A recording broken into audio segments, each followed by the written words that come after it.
Jesse, who, from a little bit of a background story, Jesse covers more tech than just UniFi. So Jesse is probably more well-rounded than all of us as a general tech YouTuber. So he covers everything from Google to UniFi to, everything. He's got Meta glasses on. He's the resident. I cover all the nerd stuff. And we lean on him for that kind of knowledge. He also test out all UniFi stuff. So we're all friends in the background. When we're doing our videos and we get stumped on something, obviously we all call each other. And Jesse is part of the crew. Monty obviously is, and Jesse is in California. I'm in Florida, and Monty is in the UK. Obviously, you guys all know Monty. What? Somewhere in the UK, just somewhere in the UK. We're not going to say where he is in the UK. It's top secret. But anyways, obviously, you guys all know Monty. Monty's I would say try and guess where I am in the UK, but I'm scared people will actually go and look for me and find me. You don't I'm sure it's not hard, but I'm sure they probably will. You don't want that mojo. But yeah. So anyways, as Monty said, Cody is on a job site today. You may have seen some of his social media posts. He is doing a access install, an enterprise access install, and the customer asked him if he could do 6 additional doors today. And instead of redeploying, he said, yeah, I should probably do that while I'm here on site. So he is busy doing the stuff that we all do videos about for real and getting paid to do it. So that is awesome. And but he's not going to be here today. But we are here to answer your questions. If you have any questions too, on any of the different channels that you're on, please put them down in the chat. We'll try and get to everybody's questions. I'm sure obviously you're going to have a couple of questions about the things that everybody's been asking us about lately. And we should cover a little bit of that stuff as well. But anyways, Monty, you have anything you want to cover right off the bat? Yeah, I mean, I guess it's been a little while since actually, when did we do the last one? Probably in November sometime, or very late November. I think it was after Miami. We kind of got together and had a bit of a chat about what happened at the UWC. But it was a busy end of the year, and then it became a very quiet start of the year. So there's been a few releases. There hasn't been too many as to what's been around. So it's been an interesting start. I think the first one is probably the elephant in the room, which even we didn't know right up until it got announced, was when the G6 Pro doorbell was coming. I think we were all just as excited for that to arrive. And unfortunately that one has been delayed. So for anybody that doesn't know about it, the G6 Pro doorbell has been delayed, or the G6 Pro entry, should I say, is the right words for it. That one has been delayed until March. That one is it's an access device. It's an entry device, I should say. It's not a doorbell. You're right. So yeah, that one's been delayed till March. So unfortunately, we are going to have to wait a little bit longer for that one. And that's a DDR RAM, a RAM issue, sourcing a RAM issue. I think they're having there, which having been, obviously I run an MSP, and having been through 2025, 2026 so far, I just hope that that's not a harbinger of issues to come. Ubiquiti in general has been pretty immune to shortages of RAM per se, or RAM price increases. Let me say it that way. For us that are sourcing PCs and servers, the pricing has been crazy. And not only is the pricing been crazy, just not sources at all. Like, you just can't find anybody to source certain things. So, Ubiquiti's been pretty immune to that. They've also been pretty immune. I mean, there are some tariffs on some devices, but just across the board, they've been pretty good to that. But I am concerned, if for us, we're letting our clients know it doesn't look like there's any resolution to that RAM issue in 2026. And probably not in 2027 issue either, just because, we're still having people pulling out of that market, producers pulling out of that market and not anybody building. And so, I mean, that can change obviously with the, with some policy change and, or, China decides to start getting in that game or whatever, but it does scare me a little bit. What say you guys? Yeah, it's definitely going to be one that, like I said, we haven't seen much of it up until now. And I think as much as I wouldn't want this to happen, I don't think this is going to be the last product that's going to get affected. I think there might be a few more that might happen. But hopefully, fingers crossed, they find another vendor or something else that they can utilize, or someone else that they can work with, which is going to be reliable long-term partner and not just jump to. I don't blame some of these companies jumping to the AI bubble. I mean, they're paying over the odds for the products, so I don't really blame them. But hopefully we don't see much of an impact with other stuff. But yeah, we can only see what comes, right? So one step at a time, or one day at a time, I guess. And the flip side, and you don't see Ubiquiti doing this very much, or Apple for that matter, is raising prices. That's the other thing is, okay, you can't find a quality provider of this device at, let's just say it was $200, but I can find one now if we go to $229 on it. And I wonder, I wonder if they ever, it hasn't been their tactic at all, in the past, but, is that necessary? All of my other providers, Dell, Lenovo, all those ones on the computer side of it, they just had to raise prices. And that's just the way it's gone. Yeah, I think that there's two things here with Ubiquiti. I hope everybody can hear me here. One is that if you remember during COVID, and I don't know how well or how much Ubiquiti did this, a lot of suppliers started stockpiling the certain chips that they needed. So if Ubiquiti, for example, doesn't have the capacity to build as many of the devices at once, they can at least stockpile the chips because they only get that opportunity to make that order at the time they get it. So they'll do a bigger order up front, stockpile the chips, and then be able to continue the supply. But that takes time. You got to get in line. You got to pay sometimes, prioritize in order to jump the line. That's number one. Hopefully we'll see that happening again. I don't know, any inside information into their manufacturing supply chain. If they want to fly me out and have me do a video on it, I'd be happy to. However, I think that's unlikely. The other thing that I think also is going to impact that in the next couple of years is that there are companies now that are spinning up new fabrications and new plants to be able to produce more of these things, because this isn't going away. Google just said that there's going to spend something like $158 billion on CapEx, data center buildouts and buying all this stuff in this year alone. So, and they're not the only ones. Meta and Microsoft, Amazon, they're all going to match them, OpenAI as well. So this is not slowing down despite, reports to the contrary. And it's only going to continue. And in order to be able to sustain that, you need more plants set up and shipping as fast as possible. Yeah. Well, it'd be interesting to see. And, we don't have any intel into that side of things. But one thing that we do all hear, all three of us and Cody as well, hear all the time is about keeping things in stock. And, there's a lot of opposing forces here, where, something's got to give somewhere. Right. And so it'd be interesting to see how it plays out over the next year. I mean, as a home labber, Ubiquiti has been one of the few bright spots in home labbing over the last 12 months. If you're going to build your own PC right now, or home servers or compute or whatever, it's really difficult to justify the prices of things right now. So we'll have to see how it plays out.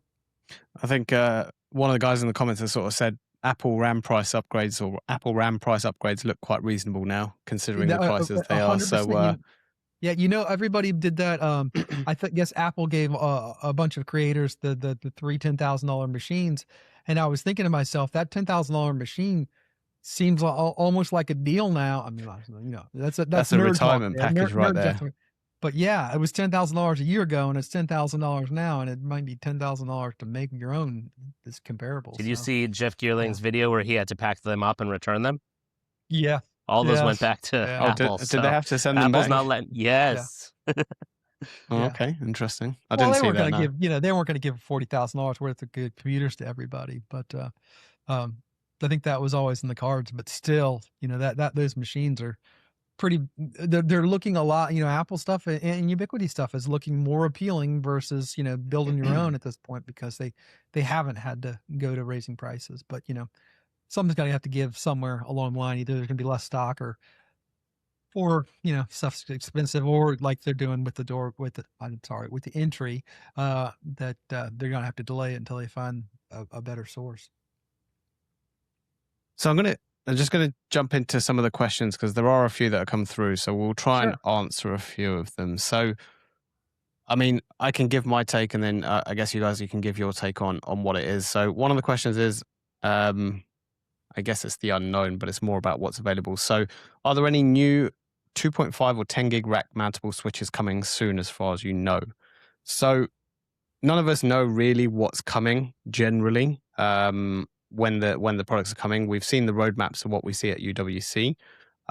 There's obviously not too much that we can say on the UWC side, but I will say that I haven't seen anything in terms of switches.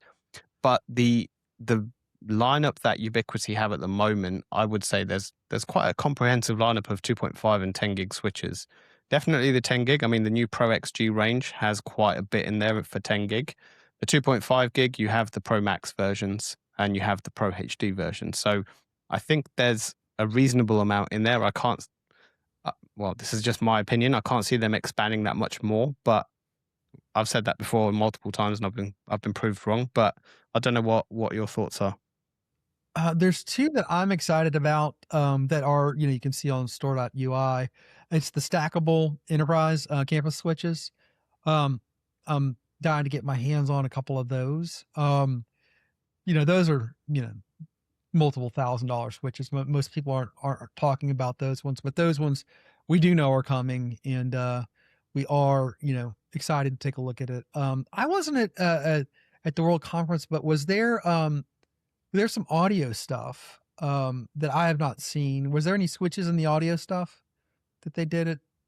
So they've kind of showcased the Pro AV stuff, right? So we saw that. The Pro AV. We saw that at Cydia. There was the Pro AV stuff that's coming, but yeah, I wouldn't really class that as a normal. Well, it is a normal 2.5 10 gig switch, but it's obviously more designed from the Pro AV side. Yeah, right. It's thin pickings right now as far as new switches on the horizon. I don't know of any other than the stackables, which I'm dying to do. We're doing a data center, redoing our data center, and I'd love to put a couple of those in my data center. So I've been eyeballing those and waiting to see an updated release date on those. But that's really it. And as you said, Monty, I think you're dead on. Right now, I don't see that there is a big there's a big gap. The one thing that I would like to see is maybe an ag switch between, and I said this in one of my latest videos where I was doing something or other, but on the aggregation switches right now, I really like that 25 gig aggregation switch, but it's the Pro XG aggregation, but it's 2400, and then going down from there, it's $899 to the high capacity. I think the original ag switch, the USW aggregation, which is a great switch. I think that was a lot of people's first step into 10 gig. But that's 5 or 6 years old now. I'd love to see something in that, $250 to $500 range, where people could get a really high end ag switch with maybe a couple ports of 25 and a couple ports, maybe 8 ports of 10, or, whatever, to replace that switch. And maybe more ports, maybe 16 ports of 10, something like that in that aggregation area. Because I find that most people that are home labbing, and I think that's probably the majority of people that are on this call, you maybe have a server that's got 10 gig, you got a switch that's capable of doing 10 gig, and you got your computer capable of doing things. You don't need necessarily 24 ports of 10 gig, but you need like an ag switch where you're going to get high capacity through a little bit, in 8 to 16 ports, and they don't really have something right now at the low end of the price range for that. Yeah, definitely agree that a small little, I guess, even if it's a compact, like a 12 port 25 gig, 10 gig mix that can do layer 3. I think that's a key bit there. We need it to do layer 3. Exactly. It's the stuff that you see people do a lot of the MikroTik and other brands. They just have like a little ag switch that's got, 10, 12, 16 ports on it that's capable of that high throughput. That's not, the $1,000 switch. It's the, $500 switch or less. Yeah, for sure. Just one, I've just got a few people asking about the UWC. So, sorry, I'm just going to mention a quick mention of the UWC. So, there is a few shows happening in Europe around the 20-ish mark around April time. I'm just literally pulling it up so I can give you the exact dates. But events.ui.com, you can quickly go to there to have a look. 21st of April is in London, and yes, I will be there. So hopefully I'll get to meet some of you guys again that are going to be going. 22nd of April is Paris, and then 23rd of April is Munich. No doubt they're definitely going to be doing one stateside. I just don't know what that looks like just yet. I'm sure they'll release the dates maybe later this year. I don't know if they're going to do anything mid-year this year or just wait till the end of the year. But I'm sure, no doubt, the guys on the other side of the pond are definitely going to be wanting to go to there, wherever that might be. Most definitely. Yeah, Monty is the unicorn among us, attending both the American one and the London one. I got to say, I'm a little jealous. That's dedication. That's dedication. That's the commitment. That's the commitment I have. It's good fun, actually, to be fair. And the good thing is like they were 6 months apart almost, so it's not repeated. So the stuff that I heard in London, it wasn't the stuff that I heard in the US. Like there was a slight overlap, but maybe that might have been like 10% maybe. I don't think there was. The majority of the stuff that they announced in London has been released. So I still think there's a couple of items that they haven't, but we won't say what they are just yet. Can you steal that multi-sensor for me? I'm still waiting to get that. That I think a lot of people are going to be looking forward to that one. So I'm hoping that checks a lot of boxes. That multi-sensor is going to go perfect on your driveway. Yeah. Yeah, for sure. I definitely will be putting it up for sure. Monty's house is more guarded than Fort Knox. Yeah, I think you should see mine.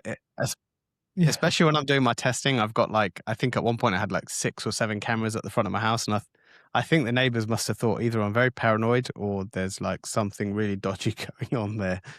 I know I'm dying. The reason I'm dying for the multi-sensor, other than I really want the multi-sensors, I'm doing my 2026 every camera compared video, which is a big pain in the butt. There's currently 25 cameras, right? So managing 25 cameras in a test situation where you can actually, obviously there's the specialty cameras and you get those off to the side, but there are 12 cameras, interior cameras, and there's 12 exterior cameras, and getting them in a spot where they all, Monty, just getting a test board up and all that stuff is a big pain in the butt. And so I'm dying for the multi-sensor to come out so I can have that in this video. But if it doesn't come out before, it's supposed to come out this month, but if it doesn't come out this month, the video will go on without it. But I think what a lot of people don't actually realize is the amount of work that goes into these videos. So it's crazy. It's not when people say, not that it hurts, but when they're like, oh, you've missed this, you missed this, and they don't see the 50 or 60 hours you've put in to already get this video together. And you're like, okay, fine. I'll try and remember that one in the next one. It's when you're comparing so many cameras, it's a bit more difficult to just be able to, remember every single aspect that you need to cover, especially when there's that many. Well, and things just go wrong, right? People don't realize it looks like Monty went out there one night and everything just went, swimmingly well, but you walk out there and something doesn't work, or you walk out there and it's raining and you can't do, so I do inside and outside, same as you do, inside and outside, day and night. That may take me 4 or 5 nights or 4 or 5 days to do that. Or I get out there and I start the comparison and there's an anomaly and I've got to test it, or I've got to ask Ubiquiti, hey, this is doing this. So I had expected to do that. Am I wrong? And so often those take I mean, take with a while. all cameras compared, it will take me 2 weeks to get that from beginning. I think the big one for me is when I've done some testing and either I've forgotten to check and verify and be 100% sure that there's some sort of firmware update, or some firmware update happens overnight, and I'm like, right, is this going to change the outcome of what I found out so far? So then we've got to do some testing all over again. For cameras, 9 times out of 10 for me, it's mounting and environmental variables. I forgot to turn the IR off on the camera that's across the way, or I mounted it too close to the soffit and it's got a glow on it, or just dumb stuff. And then you scrap that whole day's worth of work and you go back and do it again the next night. Yeah, it's not easy. Yeah, it's not easy, but it is fun. I know you don't do too much around the access points because obviously it's very location dependent. But even when I do the access point ones, they're like, oh, but you've done this or you haven't done this, and it just takes time. Because you think if you've got 10 or 15 access points, you're testing all of them across the different spectrums, across the different in different areas of the location to get your speed ratings, and you have to do it 2 or 3 times to make sure you get an average. So it adds up. That's for sure. I will tell you too, and I don't like wireless access point reviews in general, but slowly but surely that is getting to be less and less of a dark art, and it's starting to get more and more scientific. Like I do them begrudgingly when a new technology comes out, like the XGS. Like that's one of my favorite WAPs, and the E7 for that matter. Those were a generational jump. So I wanted to cover them just because they were a generational jump, and the new heat sink and everything was neat. It increased in throughput. But the XGS in particular with the extra radios, I've got a dentist office in downtown Jacksonville, and the density of Wi-Fi is just insane. And they outgrew their space, and they rented an office on the other side of the building. And like, the landlord will not let us cut a hole anywhere and go in the basement and run a cable. So we had to do it with Wi-Fi. We've struggled with that office for years. I got that XGS, put it in the middle of there. And now every time the environment changes, I know exactly what's going on. And with Wi-Fi, man, and even the what was the latest one in the latest release? Is Wi-Fi Doctor or whatever it's called. And then you got the roaming tool in the latest release of 10 as well. It's starting to get where there is more to talk about than just, hey, let's get the biggest, baddest WAP you couldn't get and put it in the middle and give everybody a suntan. It's starting to be where you really actually are having some real data without having to go out and buy a $4,000 survey tool. Yeah, and I think that's the thing. They're making it a lot easier, right? Because like you've mentioned, the tools that are out there now, it just makes it a lot easier in terms of how you can set things up and how easily you can find the information. It's not, like I said, a dark art, right? It's not, you don't have to hire someone in to get them to do a full survey. You can have a quick look at a few dashboards and be like, okay, this AP here, especially even just on the dashboard, you have the AP density. And you can just see right there that, okay, this is more towards that side. Okay, I need to get something in this location to give there a bit more of a boost in that area. And even with things like channel AI, right, you don't need to worry about the overlapping channels. It just does it for you.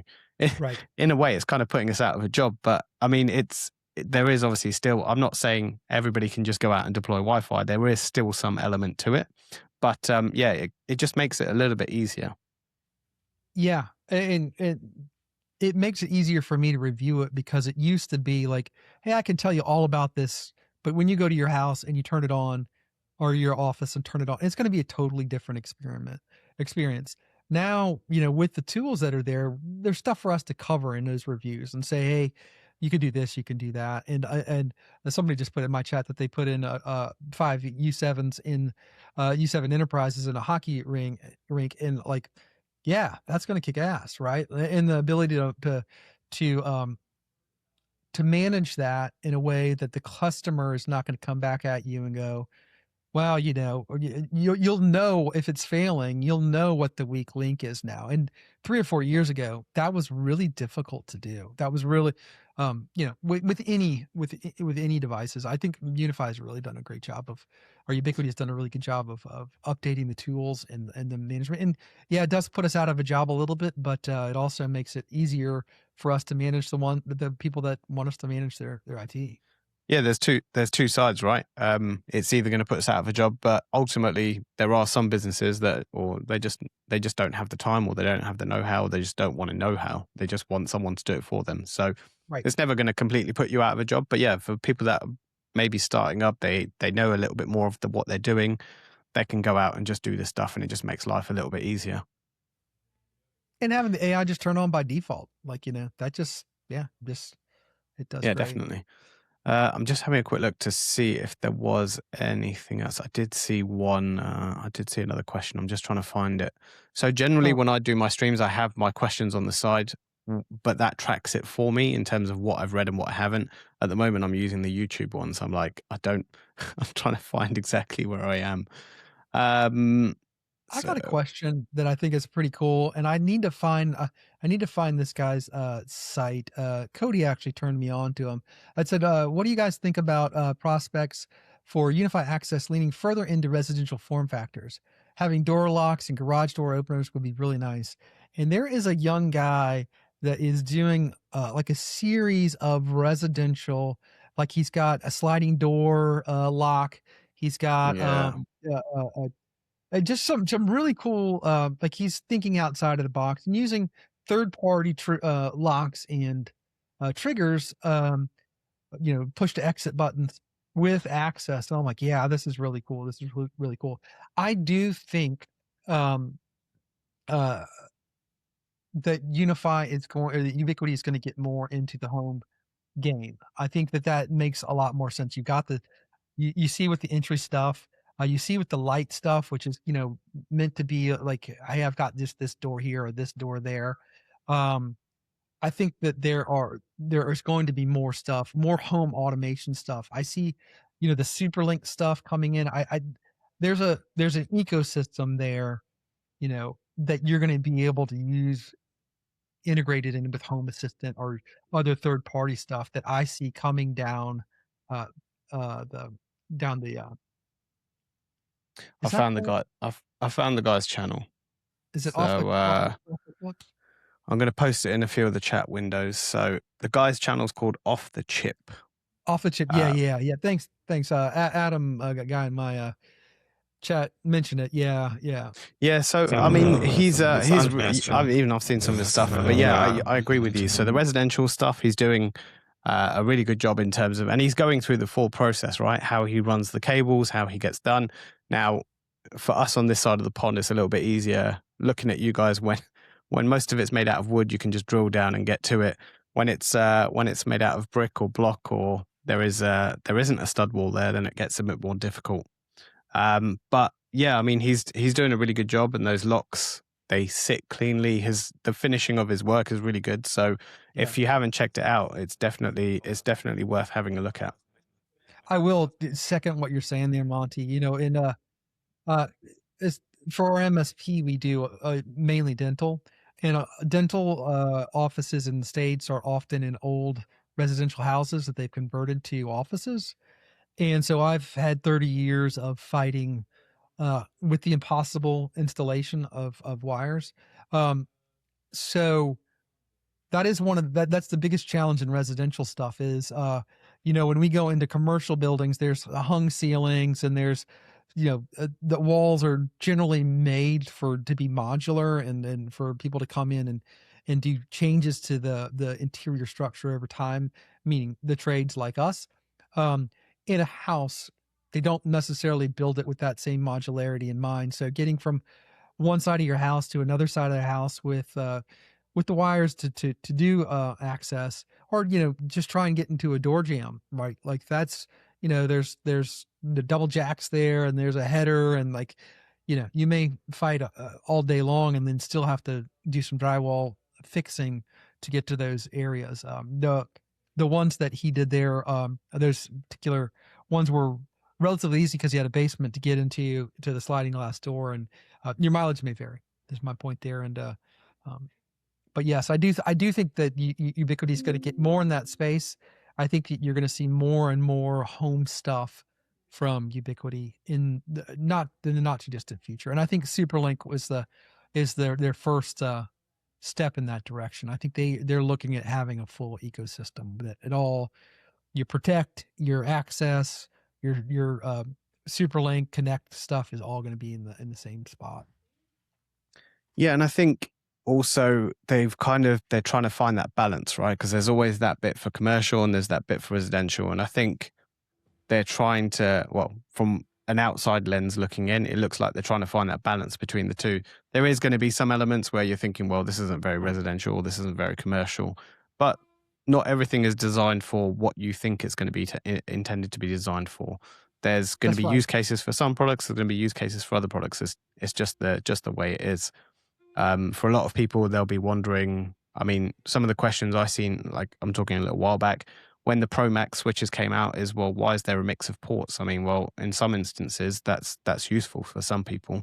Not everybody has 2.5 gig to every single device. I might have some cameras which only have a gigabit, even though they don't need a gigabit. Like, it's just some things like that. Like, it's not necessarily because it doesn't fit your use case, doesn't necessarily mean it's not useful for other people or other use cases. That's right. And I think there's been, over the years, I think there's been a lot of maybe confusion. They'll do something in residential, and the people in the enterprise space will get mad, and they'll do stuff in the enterprise space. But I think they've made, as much as we like to make fun of the names that they make, and that they have too many names. I think they're starting to, you're starting to see the vision of, you're going to have some ultra stuff, which is ultra on the least expensive side. You're going to have some enterprise stuff on the most expensive side, and you're going to go down. From that, you're going to go to XG. You're going to go to Max. You're going to go, and you can kind of go through those tiers, and everything may not be applicable in every space. But I see some of that Superlink stuff, and I say, man, that would work at home. That would work at the office. And I think their vision, to me at least, is a little bit more clear than it was 3 or 4 years ago. Yeah, I think they're starting to sort of not standardize their naming conventions, but they're starting to kind of keep in those areas, right? So once they've stuck with the naming convention, I might be eating my own words very soon, but they kind of stick in that area of what it is. There is one thing I've just seen in my chat window. So Terry said, did you guys see an Elgato employees developing a plugin for Stream Deck for UniFi Network? So I haven't seen that, and I would be very interested in seeing what that's all about. But I don't know if either of you have heard anything. I have not. I'm an Elgato guy. I have not. But what I will say, and this is pretty cool. I've seen, and I've got no inside knowledge here, but I think that Ubiquiti is pretty open to working with third parties, and I think that their roadmap is to have third party integrations where a company like Elgato in UniFi, I think, or Ubiquiti, I think that there's some synergy there that they would lean into.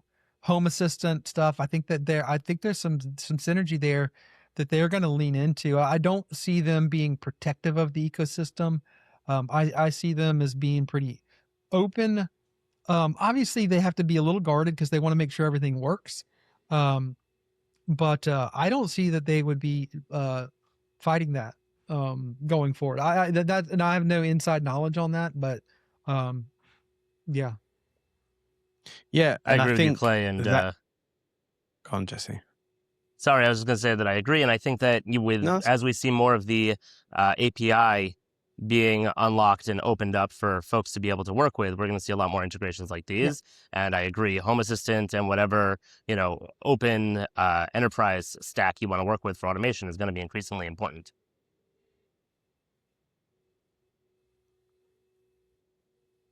Yep. And that leads me right into Fabrics, where you can see that whole API section of Fabrics. Like they're going to lean into on the enterprise and in the home side of being able to use your stuff wherever it's appropriate. And I've been doing this in anticipation of the Superlink stuff coming out. I did deep dive into Zigbee to MQTT and a bunch of these products that are and I have them working in harmony. I have some of the Superlink stuff working in Home Assistant with Zigbee to MQTT stuff or Zigbee stuff, and I think that's the way. I think that they're cool with that. I don't think that they're fighting that. I think they want that. So.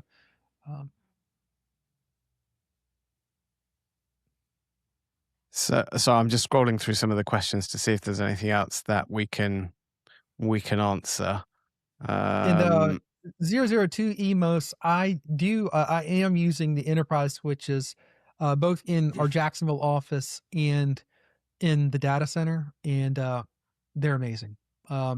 They're expensive in just general terms, but they're super inexpensive for what they are. So it's hard to call something that's $2,000 or $3,000 inexpensive.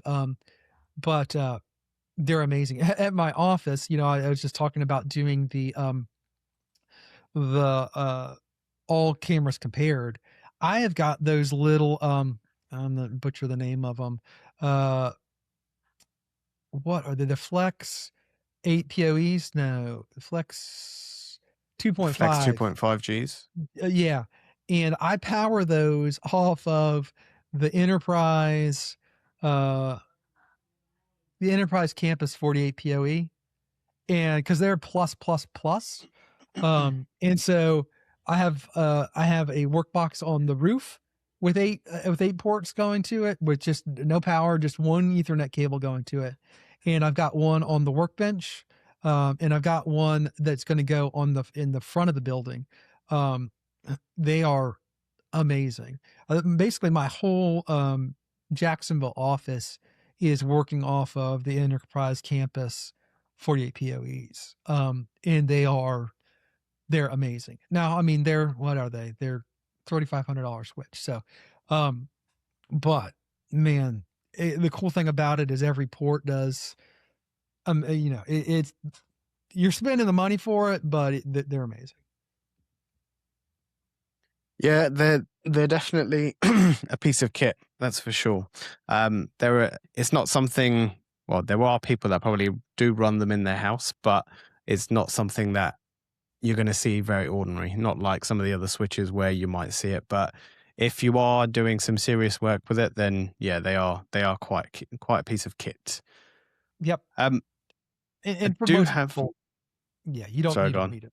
Yeah, for most people, you don't need all that. Yeah. So I've got someone asking, do you have any information on whether UniFi plans to implement call queuing in UniFi Talk? So UniFi Talk has been a little bit quiet on this side. There has been a few updates. We don't really get any insight as to what's coming with this sort of stuff. Yeah, so I probably couldn't give you too much on the UniFi Talk side. I know those feature sets are still being built out, and there's probably a lot more coming. Because obviously it's there, but it's not. I don't think it's fully there, ready for prime time just yet. So I think they're still building out some of the feature sets, and for your smaller deployments, possibly maybe something slightly larger. But yeah, I think the kind of UniFi Talk side, there's still a bit of work to be done on that side. Yeah, I'm not a UniFi Talk guy, so Cody's the guy.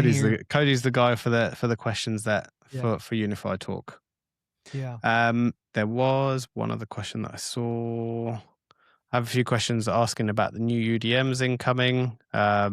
So for those that know how to do a bit of Googling, you obviously would have seen stuff around on the internet about what happened in Miami and what was mentioned. So, I mean, there's obviously not so much that we can say on that just yet. We don't know when they're coming. We haven't been told anything specific around them. But yeah, just watch this space, I guess. Is all I can say in that area. I just don't know what and when. We wouldn't be able to commit to any timelines. I'm just trying to see. Are you more of a stable connection, Jesse? Yeah, I gave up and went inside. How does this sound? There's a bit of background noise. You're good. Yeah. But The background noise is the good. problem. There's going to be crying kids here. Yeah. Yeah, Dad life.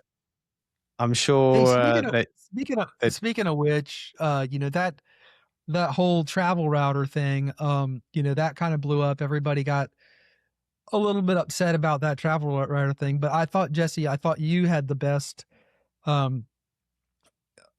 of all, I loved your review, and second of all, we're all friends and we're talking, and we knew that you were going on a long international flight from a long, long way with your children. And you used the UTR on that flight, which was like the day it came out, right? So we had the little inside baseball. We all had the UTR a few days before it went live, and we were all testing it together and playing with it, and texting each other and saying this and that and the other.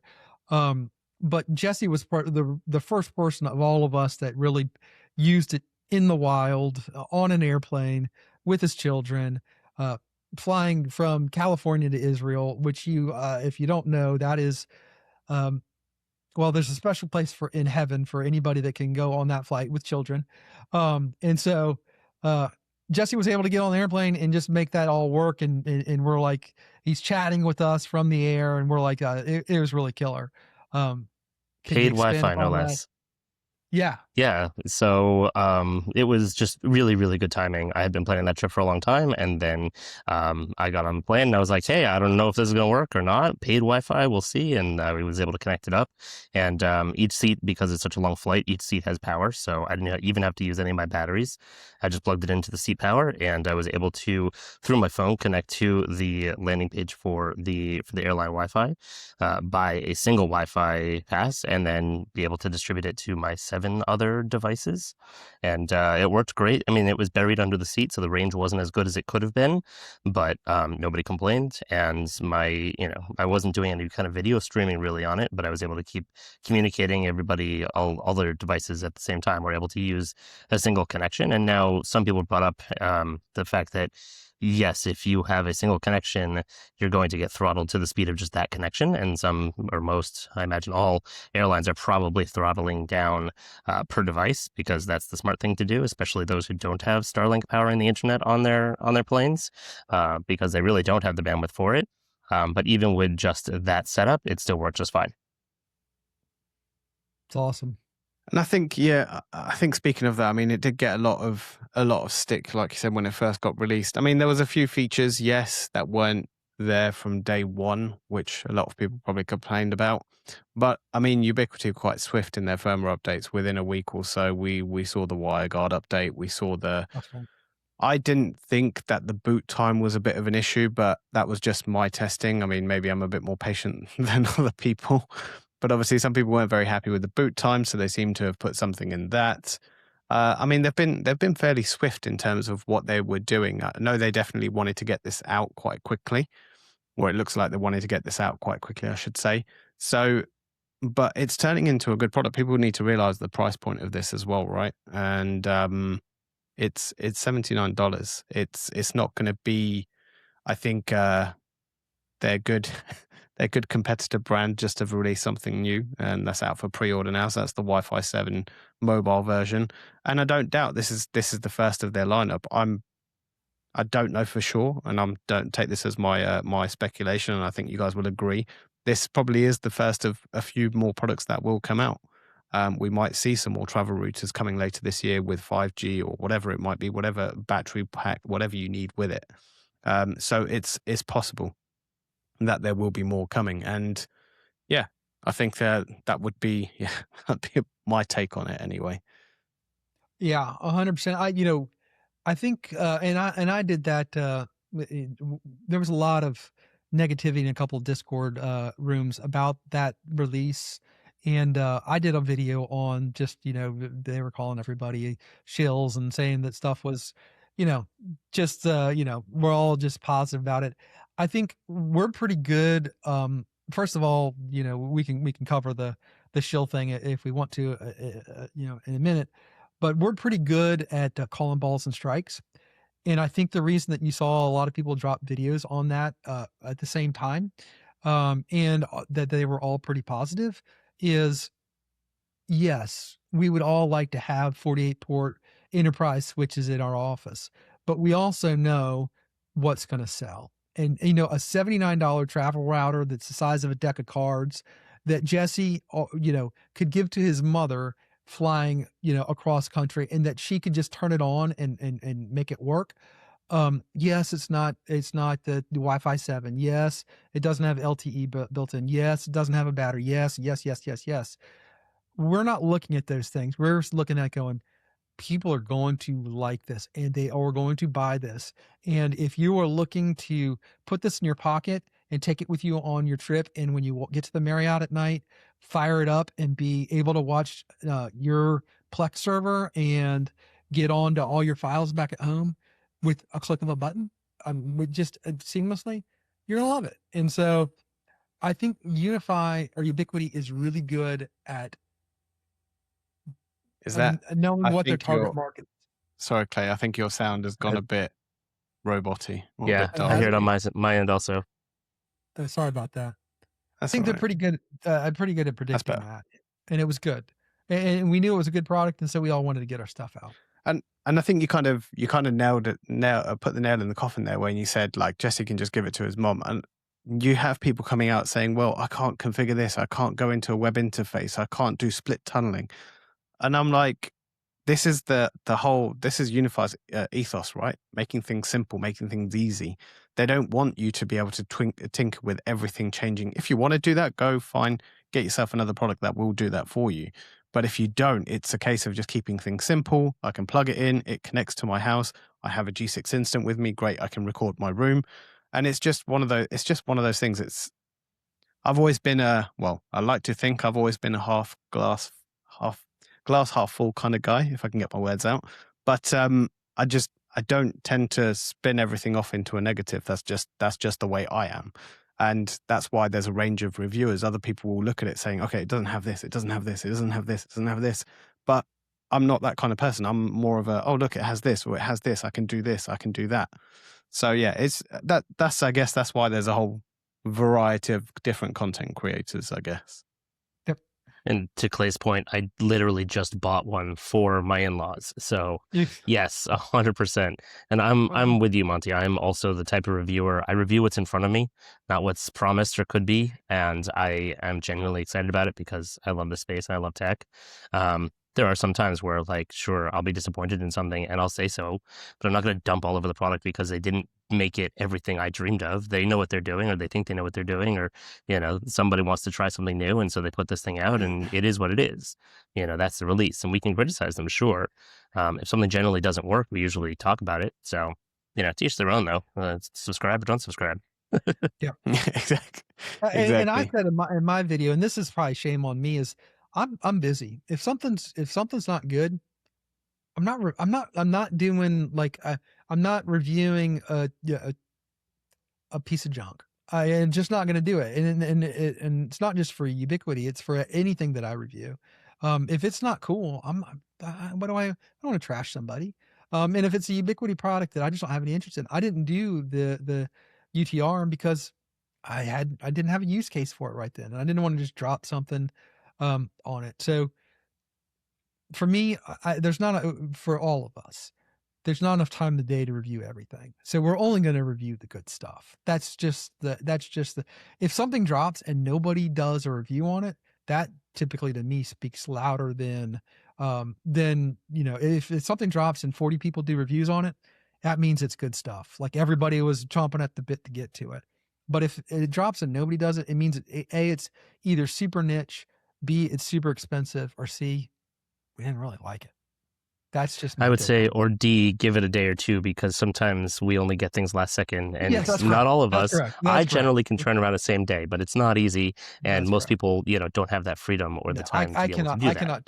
I cannot turn around the same day. Yeah. So yeah, those that you do see them now and again, and you'll probably see when things come out, or when you see most of us are releasing stuff at the same time. We've probably had it for a little bit.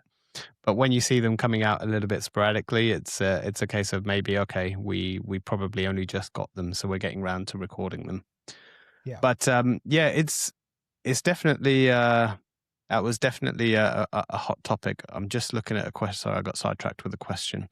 I'm getting a lot of like fabrics and MSP stuff, and maybe what we should do going forward with these. I mean, we'll continue to do these. Is maybe go, hey, we're going to go enterprise on this one, or hey, let's talk about access on this one, or let's talk about protect on this one, because the three of us, the four of us we can chat all day on a bunch of different things, and we'll meander all over the place.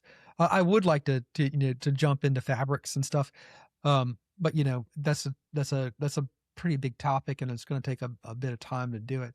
And honestly, you haven't seen me do a fabrics video yet, because that was stage 1 of Fabric. There are going to be more and more fabrics coming out, and I think I wanted it to be a little bit mature, because I'll do one that's a little bit more towards the MSP space. I'm getting a lot of questions about provisioning and the no touch provisioning, and the having policy rules tables that you're able to apply, per site, having default policy rules, and that kind of stuff. That's stuff that is in the pipeline for fabrics, and I'm just waiting for fabrics to. I don't take me not doing a fabrics video at this point as I'm not super excited about it. I'm just waiting for it so I can do a more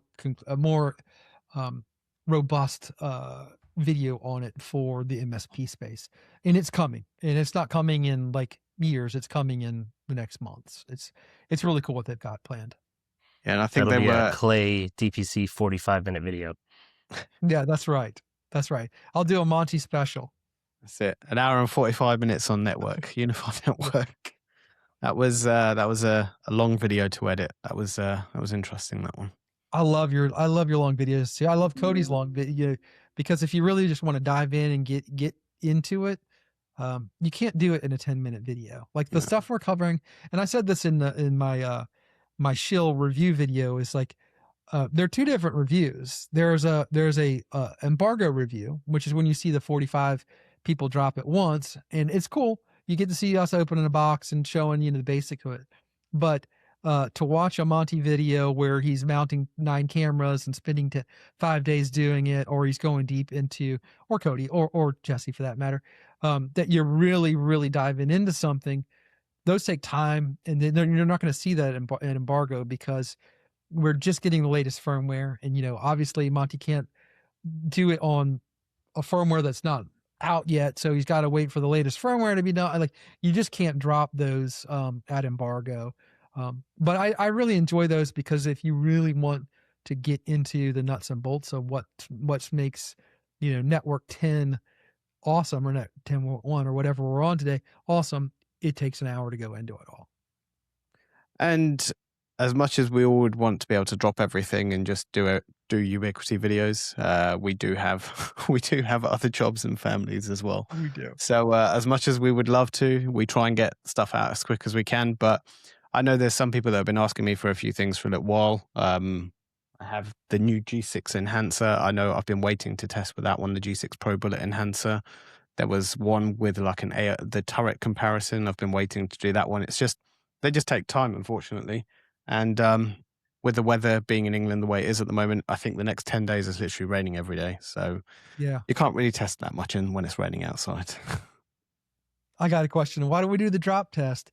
There is one thing in our in our agreement with them, and I went through that in my video.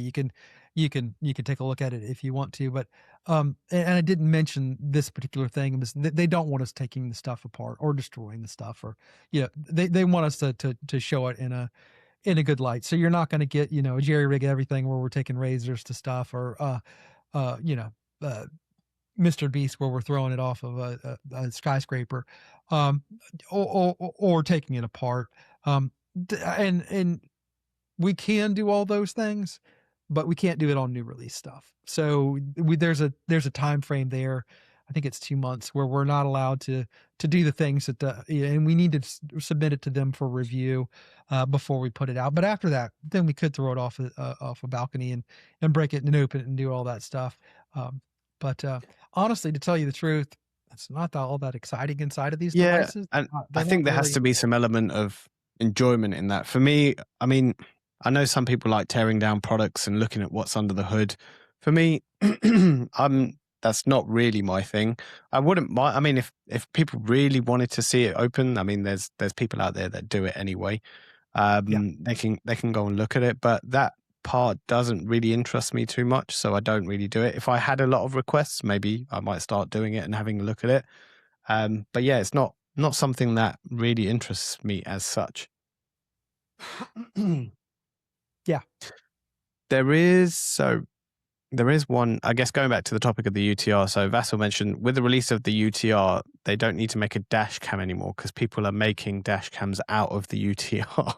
So they're plugging in the G6 Instant, they're plugging it into a mobile app, into their mobile, their phones, and then they're just creating a dash cam off it.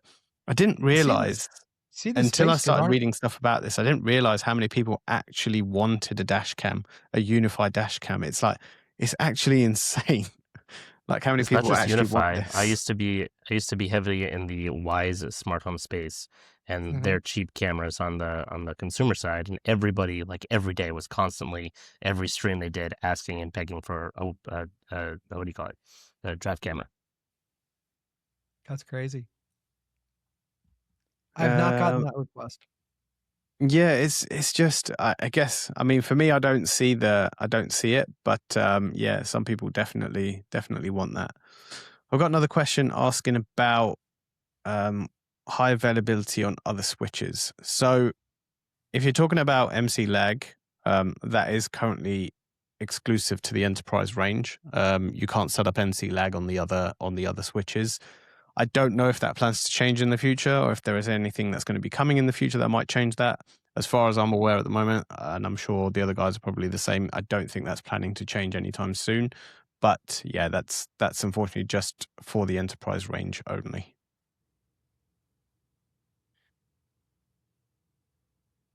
I don't know if you've got any questions that you wanna have a look at, Clay. I think I had one more that I wanted to look at. None that are short topics. There's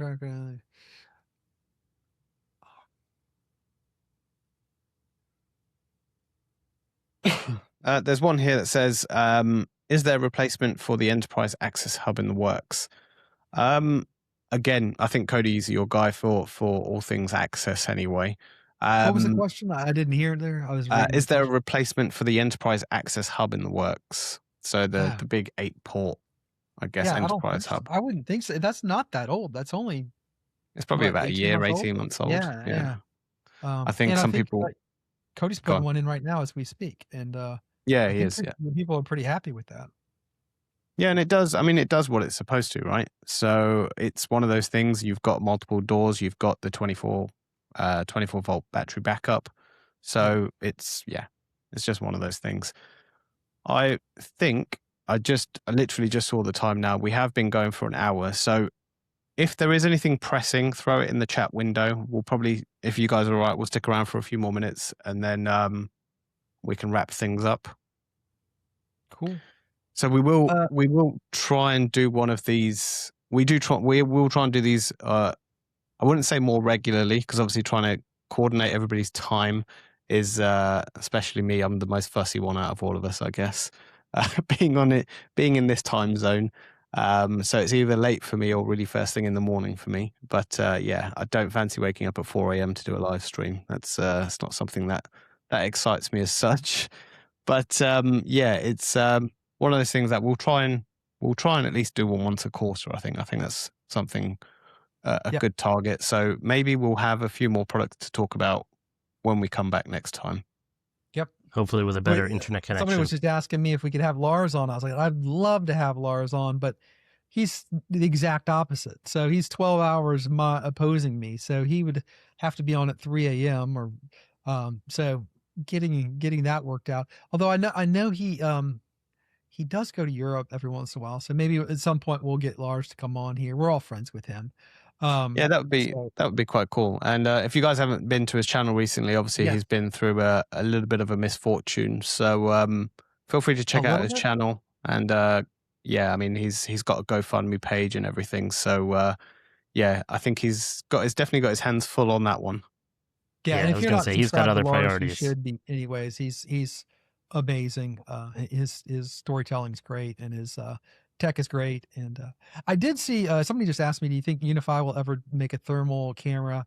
And I did see that video that somebody posted today, which was really good, about doing a hike vision thermal camera with an AI key. And the only problem was the thermal stream for detections. It has a live stream of real video, and then it has the thermal overlay, and the thermal stream is a lower it's a lower quality. So let's just say the stream was 1240 by 1080, whatever. The live stream's 1080p. Well, the thermal is 720p, and so the thermal doesn't get past the AI key. The actual visual stream does. So he couldn't get it to do detections with the thermal camera. Really cool. Because thermal would be a great addition to have, if you have a piece of industrial equipment that's going to overheat, or if you really want true dark, see a perpetrator in the dark, thermal is going to be your best option there. And then maybe have that trigger some other cameras to take a look at it. I thought it was a really cool video, really cool idea. I have not heard of Ubiquiti ever doing a thermal camera, but I had the same idea there. When I saw that, of like, wow, that would be really cool. Hey, the hookup. Yeah, I think a thermal camera is one of those things that I would like to think it has its place. Obviously, in what area you would probably use this in, so it has its place. In my personal opinion, do I think Ubiquiti would bring it to their lineup? I would like to think so at some point. They would bring something like that. I don't think it's probably at the top of their list, because I don't think it's the one camera that will sell very. Yeah. I wouldn't actually. Maybe it might sell quickly, but initially, but I don't think it's one that at the top of their priority list at this point. But we have an AI DSLR, and that hasn't stopped them from doing very, very niche cameras. The hookup asked me a question, and I don't know the answer to this, but he said, I recently set up a hub and spoke site to site and a couple of routing rules to be able to let my family in another state share Netflix and YouTube. Not that he's doing that. This is just a test environment without the nag. Any reason no one has covered? No, and actually I do that. I do that when I'm in Colorado, just because I want to be back here. And it's really easy to do. It's just it's one click VPN. It's super easy to do. I haven't seen anybody else do a video on it. Because I don't know why. I don't know if it would. It probably. I mean, there probably might be some legal implication in there, because you're kind of telling people to. I don't think you want Netflix on your case with a lawsuit, but it's true. It's quite easy to do. I mean, you could kind of lead the horse to the water kind of thing, saying this is how you set up a route through your mesh, but obviously you can't tell them to drink the water. I say I'm doing it when I'm doing it there, but I don't like it's just part of a video. I don't know. And if you guys aren't subscribed to the hookup, you should subscribe to his channel. He's awesome. He does some of the best reviews. He's crazy. He buys every bit of whatever tech he's doing. He spends bazillions of dollars on vacuums and projectors and cameras and everything, and does some really, really thorough testing. So subscribe to his channel if you're not already. I don't know why nobody's done that video. Maybe it's one for the queue. Yeah, it would. It definitely that video would definitely do well, for sure. But it's just, for me, I wouldn't know the legal implications of it, and it's like I remember someone, I can't remember who told me, there was someone telling me about doing a video on Pi-hole, and there's some. I don't think YouTube like it that much, obviously. Yeah, they also do it in the HomeLab channels. You see very few people do the R stuff, the radar and HomeR and the pirating stuff. So pretty sure those are actively taken down if it's about pirating, or some of the Plex stuff even that's about your own content has been taken down. So you got to be careful. I got a question. If I wonder if they'll ever resurrect the UniFi lighting or bigger floodlights. I hope they do. I would love to have a bigger floodlight. I love that, that light came out when LEDs were just getting popular in the early 2020s, and I bet you they could do twice the work. And with the bigger PoE plus and plus switches, I would love to see some more lighting. That would be I think really the amount of people that have come to me on my stream saying, are they going to bring out a camera with a floodlight? Are they going to do this? I mean, that floodlight, I think they realize that the floodlight is good, but it's obviously not the most powerful floodlight in the world. Yeah. And I think they realize that there is a market there. I just, again, it's in terms of the priorities of their company, I don't think that's their number one at the moment. There's so much in that space that they can work on, but I think it's just there's focus elsewhere at this point. So they're just not going. They know that there's spaces to fill, but they just it's effort, right? It's where do you focus? It's like when I asked the question about the Dream Wall as to what's gonna be the future of that one, and this was at the UWC. So Robert kind of said it was a good idea, but there's other priorities at the moment.